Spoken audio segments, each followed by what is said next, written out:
নমস্কার বন্ধুরা, আজকে আপনাদের সামনে আমি নিয়ে এসেছি লাল শাক। এই লাল শাক দিয়ে আমি আজকে একটা ঘন্ট করব। লাল শাক তো অনেক বাচ্চারা বড়রা যে কেউ অনেকেই খেতে চায় না, শাক পাতা হলে পরে সবার একটু বিরক্তই হয়। কিন্তু আমি যেভাবে বানাবো এইভাবে যদি আপনারা বাড়িতে বানিয়ে ফেলেন, যারা খেতে চাইবে না তারাও চেয়ে খাবে, আমি কথা দিচ্ছি। অতএব আমি বানাচ্ছি কি করে, আপনারা আমার পাশে থাকুন এবং দেখতে থাকুন। তাহলে আমি লাল শাকটা বানানোর জন্য আমি এখানে নিয়েছি কিছু বাদাম। এই বাদামগুলো আমি একটু তেলের উপরে ভেজে নেব। আমি এখানে কড়াই বসিয়ে নিয়েছি, আর কড়াইতে সামান্য সর্ষের তেল দেব।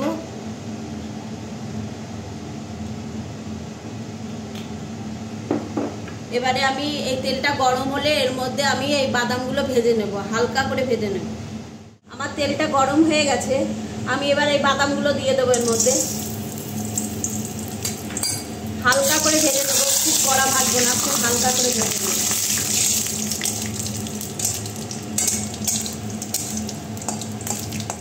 আমার বাদামগুলো ভাজা হয়ে গেছে, আমি এবারে এটা তুলে নিয়ে নেব।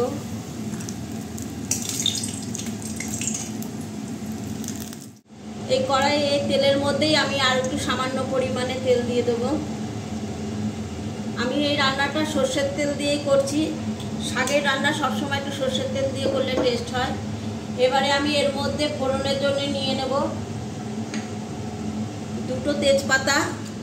আমি আগে থেকে এটাকে ছিঁড়ে রেখেছি মাঝখান থেকে। আর সামান্য একটু জিরে, আর এখানে রাঁধুনি রেখেছি, সেই রাঁধুনিটা দিয়ে দেবো।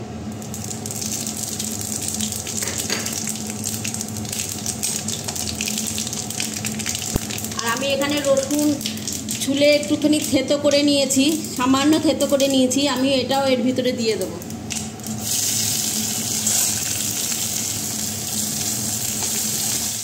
এবারে এই রসুনটা একটুখানি ভাজা ভাজা হয়ে গেছে, আমি এখানে অর্ধেক পেঁয়াজ কুচিয়ে রেখে দিয়েছিলাম, সেই পেঁয়াজ কুচিটাও এর মধ্যে দিয়ে দেবো। দিয়ে একটু লাল করে ভেজে নেব। শাক বাজার থেকে আনলে পরেই বাচ্চা কাচ্চা বলুন বাড়ির সবাই শাকটা ভালো খেতেই চায় না, খুব সমস্যা শাক খাওয়ানো। তাই জন্য আমি ভাবলাম এরমভাবে রান্না করি। এরমভাবে রান্না করে দিলে পরে আমার ছেলে মেয়েকে দিলে পরে সঙ্গে সঙ্গে সেটা শেষ করে দেবে ভাত, কোনো অসুবিধাই হয় না। বারবার এইভাবে করে দিলে পরে ওরা এইভাবে খায়। তাই আমি বলছি যে আপনারা যারা বাড়িতে লাল শাক খেতে চায় না, তারা আপনারা প্লিজ একবার এইভাবে করে একবার দেখবেন, দেখে আমাকে বলবেন যে তারা খাচ্ছে কি খাচ্ছে না। আমার এদিকে কড়াইতে পেঁয়াজটাও ভাজা ভাজা হয়ে গেছে। এবারে আমি এর মধ্যে যে লাল শাকটা কুচিয়ে রেখেছিলাম, সেই লাল শাকটা আমি এর মধ্যে দিয়ে দেবো।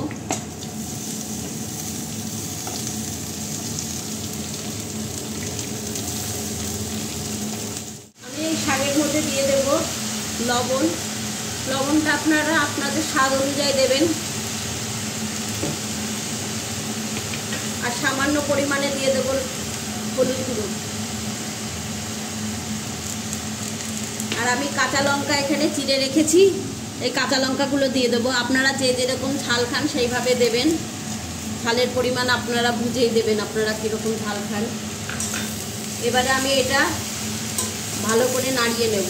আর এর থেকে শাকের থেকে যে এক্সট্রা জলটা বেরোবে তাই দিয়েই এটা কুক হয়ে যাবে, আমার কোনো আলাদাভাবে কোনো জল দিতে হবে না। এটাকে আমি কি করব, অল্প আঁচ করে মিডিয়াম আঁচ করে আমি এটাকে ঢেকে রেখে দেবো। আমি এবার দেখবো আমার শাকটা কীরকম হয়েছে। যখন আমি ঢেকে রাখবো তখন আঁচটাকে আমি লো ফ্লেম করে রাখবো, নাহলে তলাতেই লেগে যাবে, ভাপে ভাপে সেদ্ধ হয়ে যাবে। দেখুন আমার যে শাকে একটা জল ছিল সেই জলেই কিন্তু কুকটা পুরো হয়ে গেছে। আমার শাকটা অনেকটা হয়ে গেছে, যখন 70% পর্যন্ত শাকটা হয়ে যাবে, এবারে এর মধ্যে আমি যে বাদামগুলো ভেজে রেখে দিয়েছিলাম সেই বাদামগুলো আমি এর মধ্যে দিয়ে দেবো।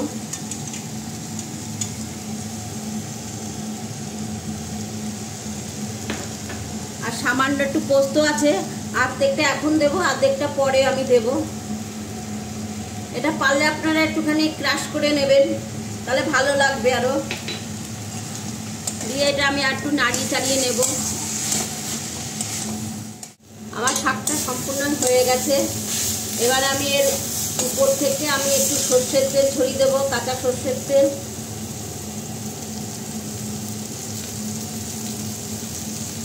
আর যে আমি পোস্তটা রেখেছিলাম আলাদাভাবে তুলে, সেটাও সামান্য ছড়িয়ে দেবো উপরের থেকে। দিয়ে আমি একটু সামান্য নাড়িয়ে এবার আমি এটা নামিয়ে দেবো।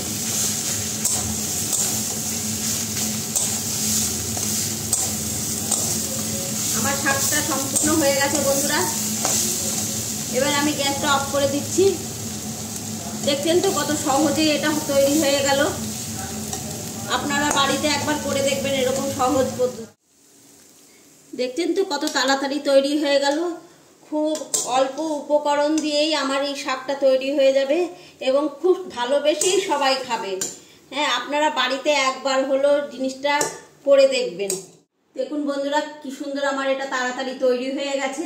খুব অল্প উপকরণের খুব অল্প সময় জিনিসটা তৈরি হয়ে যায়। এটা আপনারা বাড়িতে একবার হলেও করবেন। যারা এটা খেতে চায় না তারাও চেয়ে খাবে, আমি কথা দিলাম যে তারা বলবে যে আবার করতে। অতএব আপনারা প্লিজ এটা বাড়িতে একবার করবেন এবং করে কেমন লাগছে আমাকে জানাবেন।